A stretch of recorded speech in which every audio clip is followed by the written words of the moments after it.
Assalamualaikum warahmatullahi wabarakatuh. Perkenalkan, nama saya Hairunisa Putri Lestari dengan NIM 2200302057 dari kelas 3A1. Di kesempatan kali ini saya akan menjelaskan tentang buku kerja 7, 8, dan 9. Dimulai dari buku kerja ke-7 dengan judul Persiapan Fondasi Etika dan Hukum Berbisnis. Di sini produk atau jasa saya itu burger, unit usahanya tentang makanan. Langkah-langkahnya yang pertama mengidentifikasi isu-isu etik dan legal yang dihadapi perusahaan baru. Kriteria kerjanya itu budaya etik yang kuat dibangun pada perusahaan. Hasil rekamannya ada lead by example, dan budaya etik yang kuat dapat mencakupi akses modal yang lebih baik, reputasi merek yang lebih baik, meningkatkan komitmen karyawan, serta meningkatkan loyalitas pelanggan. Kemudian poin 1.2, notaris perusahaan dipilih sesuai dengan bidang bisnis. Notaris perusahaannya itu mencakup mengetahui masalah permulaan dan bahwa dia telah berhasil mendampingi pengusaha melalui proses awal sebelumnya. Poin 1.3, perjanjian para founders disiapkan sebagai kesepakatan pendiri. Hasil atau rekamannya perjanjian para founders dapat mencakupi bentuk hukum kepemilikan bisnis serta penunjukan saham atau pembagian kepemilikan. Kemudian poin 1.4, perselisihan hukum dapat dihindari dengan memenuhi semua kewajiban kontrak serta kesepakatan hukum yang meliputi perjanjian non-disclosure, mengikat karyawan atau pihak lain seperti pemasok atau tidak mengungkapkan rahasia dagang perusahaan, serta perjanjian mencegah seseorang bersaing dengan mantan majikan dalam jangka waktu tertentu. Poin kedua, memilih bentuk organisasi. Poin 2.1, bentuk organisasi bisnis diidentifikasi mencakupi proprietorship atau kepemilikan tunggal. Kemudian poin 2.2, isu-isu dipertimbangkan dalam memilih bentuk hukum kepemilikan bisnis. Hasil atau rekamannya dapat mencakupi jumlah dan jenis investor yang terlibat serta transferabilitas bisnis di masa depan. Poin ketiga, mendapatkan lisensi dan izin usaha. Poin 3.1, persyaratan izin usaha dipenuhi. Hasil atau rekamannya mencakupi pengajuan SIUP online untuk perusahaan perseorangan, yang dimana ada fotokopi KTP pemegang saham perusahaan, fotokopi NPWP, fotokopi situ neraca perusahaan dilengkapi dengan materai 6.000, serta foto direktur utama atau penanggung jawab atau pemilik perusahaan dengan ukuran 4x6 sebanyak 2 lembar, serta surat izin lain yang terikat usaha yang dijalankan. Poin 3.2, izin pajak penjualan diajukan. Hasil rekamannya adalah prinsip pungutan pajak, yang dimana prinsip persamaan, keadilan, kemampuan atau equity, dan ability, prinsip kepastian atau certainty, prinsip kenyamanan pembayaran atau convenience of payment, prinsip efisiensi atau economy of collection. Kemudian poin 3.3, izin kerja profesional dan pekerjaan didapatkan. Izinnya itu mencakupi Permenpar nomor 10 tahun 2008 tentang izin usaha restoran, Permenkes nomor 26 tentang penyelenggaraan prakerja dan praktek tenaga gizi, Undang-Undang nomor 18 tahun 2012 tentang pangan, Undang-Undang nomor 8 tahun 1999 tentang perlindungan konsumen, serta undang-undang lainnya yang telah ditulis di buku kerja tersebut. Lanjut buku kerja ke-8, menilai kekuatan dan kewajiban keuangan perusahaan baru. Unit usahanya food and beverage, produk atau jasanya yaitu burger. Tanggal dibikinnya buku kerja pada tanggal 16 November 2022. Elemen yang pertama, mengidentifikasi pengelolaan keuangan. Kriteria untuk kerja. Poin 1.1, tujuan keuangan perusahaan diidentifikasi, profitabilitasnya baik, likuiditasnya baik, efisiensinya baik, serta stabilitasnya sedang. Poin 1.2, proses pengolahan keuangan diidentifikasi, preparasi laporan yaitu laporan pendapatannya baik, neracanya baik, laporan cash flow atau arus kasnya baik. Preparasi perakiraan keuangan, pendapatannya baik, pengeluarannya baik, belanja modalnya baik. Preparasi proforma laporan keuangan, laporan proforma pendapatannya baik, laporan proforma neracanya baik, serta laporan proforma cash flow-nya juga baik. Preparasi perakiraan keuangan, pendapatannya baik, pengeluarannya baik, belanja modalnya baik.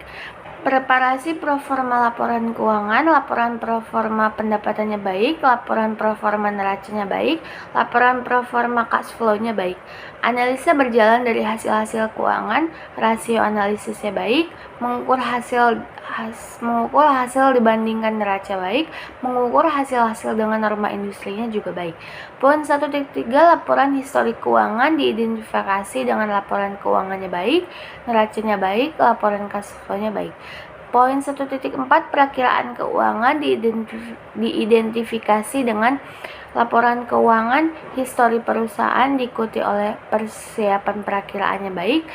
Perkiraan penjualan untuk perusahaan baru didasarkan pada perkiraan penjualan dan rata-rata industri yang baik atau pengalaman memulai usaha sejenisnya baik, serta perakiraan penjualan untuk perusahaan yang ada didasarkan pada catatan pendahulu penjualan, kapasitas produksi dan permintaan produk saat ini, dan faktor apa saja pun yang dapat mempengaruhi kapasitas produk dan permintaan produk masa depannya baik.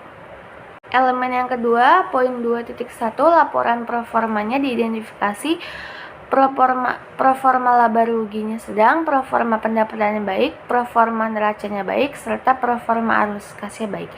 Poin 2.2, rasio analisisnya diidentifikasi, likuiditasnya baik, efisiensi operasinya baik, profitabilitasnya baik. Rekomendasinya, usaha burger ini layak untuk dipertahankan dan dilanjutkan. Dilanjutkan buku kerja yang ke-9, mengembangkan dan mengelola tim usaha baru. Unit usahanya tentang makanan, produk atau jasanya burger. Langkah yang pertama yaitu rencana staffing. Kriteria kerjanya 1.1, kategori okupasi diidentifikasi sesuai dengan persyaratan bisnis bagaimana diuraikan dalam rencana bisnis. 1.2, tanggung jawab okupasi diidentifikasi untuk 1.3, tugas okupasi. 1.4, persyaratan okupasi. 1.5, kebutuhan pelatihan okupasi. 1.6, jumlah tenaga kerja. 1.7, perkiraan mulai bekerja. 1.8, FTE atau full time equivalent. 1.9, perkiraan durasi kontrak. Langkah yang kedua yaitu rekrutmen, pelantikan, pelatihan, dan mempertahankan tim. Poin 2.1, rencana seleksi dibuat berdasarkan kriteria seleksi, kebutuhan bisnis, dan persyaratan hukum. Rencana seleksinya mencakupi mengiklankan lowongan untuk kebutuhan staf, mengembangkan pertanyaan wawancara, pelamar terpilih, serta jadwalkan wawancara dan beritahu orang yang relevan tentang waktu, tanggal, dan tempat. Poin 2.2, proses seleksi dilakukan sesuai dengan kebijakan dan prosedur bisnis. Mencakup proses wawancara dan menilai kandidat berdasarkan kriteria seleksi yang disepakati, serta diskusi penilaian dengan anggota panel seleksi lainnya. Kemudian, menghubungkan kembali keputusan untuk laporan pengambilan keputusan, menyiapkan laporan seleksi dan membuat rekomendasi kepada personel senior untuk penunjukan, serta melengkapi dokumentasi yang diperlukan sesuai dengan prosedur organisasi dengan memperhatikan kerahasiaan dan persyaratan privasi. 2.3, internalisasi atau induksi anggota tim dilakukan untuk menyadari tanggung jawab dan persyaratan kinerja mereka sesegera mungkin dan mengambil kesempatan untuk melatih anggota tim yang tidak terbiasa dengan prosedur bisnis. Mencakupi penyediaan kandidat yang berhasil dengan kontrak kerja dan dokumentasi lainnya, serta memberitahu manajer dan staf tentang tanggal mulai kandidat dan membuat pengaturan administratif yang diperlukan untuk pembayaran dan pencatatan karyawan dan mengatur pelantikan kandidat yang berhasil sesuai dengan kebijakan organisasi. Elemen ketiga memenuhi kewajiban hubungan industrial. Poin 3.1 hak dan kewajiban di tempat kerja dari pemberi kerja dan karyawan diidentifikasi sesuai dengan persyaratan hukum dan kode praktik. Mencakup hak memperoleh upah, hak mendapat kesempatan dan perlakuan yang sama, hak mendapatkan pelatihan kerja, hak penempatan tenaga kerja, hak memilih waktu kerja yang sesuai, hak serta ikut dalam serikat pekerja atau buruh, hak untuk cuti, hak khusus karyawan perempuan, serta ada kewajiban ketaatan, kewajiban konfidensialitas, serta kewajiban loyalitas. Kemudian poin 3.2, prinsip hubungan industrial dikembangkan secara positif dan konstruktif, mencakupi kemitraan yang saling menguntungkan pekerja atau buruh dan pengusaha sebagai mitra yang saling tergantung dan membutuhkan, hubungan fungsional dan pembagian tugas, kekeluargaan, peningkatan produktivitas, serta peningkatan kesejahteraan bersama. Elemen 4 mengelola staf. Poin 4.1 alasan pengembangan staf diidentifikasi, efisiensi, serta mengatasi kelemahan. Poin 4.2 strategi dan program pengembangan staf dikembangkan untuk memberikan kesempatan pada setiap karyawan untuk menyalurkan ide dan gagasan pribadi mereka, serta mengadakan program pelatihan untuk karyawan. Program pengembangannya antara lain mengembangkan profesi. Elemen 4.3 program pelatihan yang dilakukan adalah in-service education serta pelatihan untuk fungsi khusus.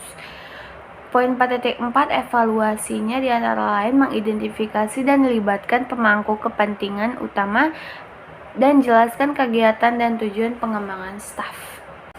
Elemen 5-nya meninjau kinerja tim.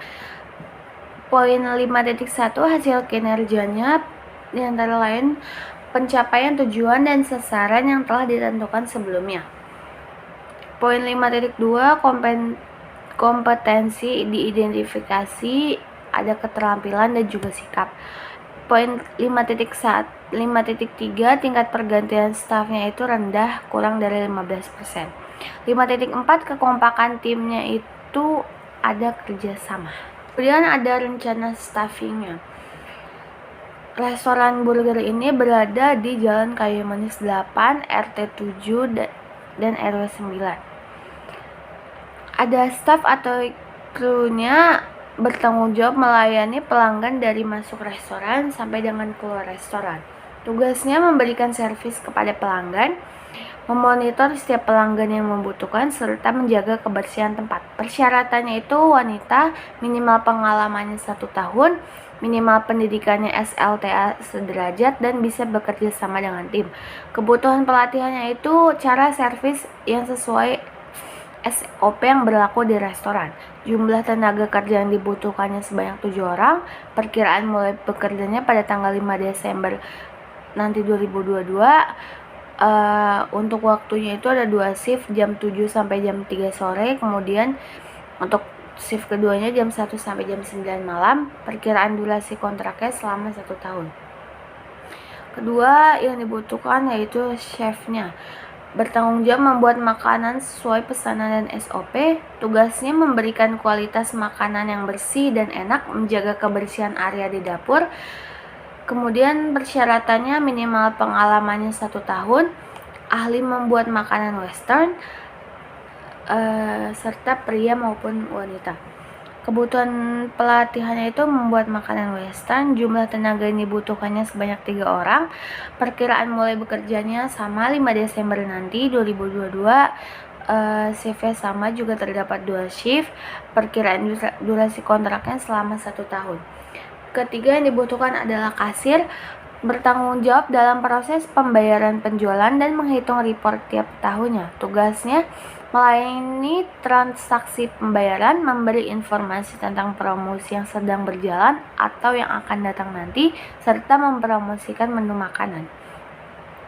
Persyaratannya bisa wanita atau pria, minimal pengalamannya 1 tahun, minimal pendidikannya SLTA atau sederajat, serta jujur dan amanah. Tenaga kerja yang dibutuhkan sebanyak 2 orang. Perkiraan mulai kerjanya nanti pada tanggal 10 Desember 2022. CV juga sama, terdapat 2 shift serta kontrak durasinya selama 1 tahun. Sekian penjelasan saya tentang buku kerja 7, 8, dan 9. Mohon maaf bila ada kesalahan. Wassalamualaikum warahmatullahi wabarakatuh.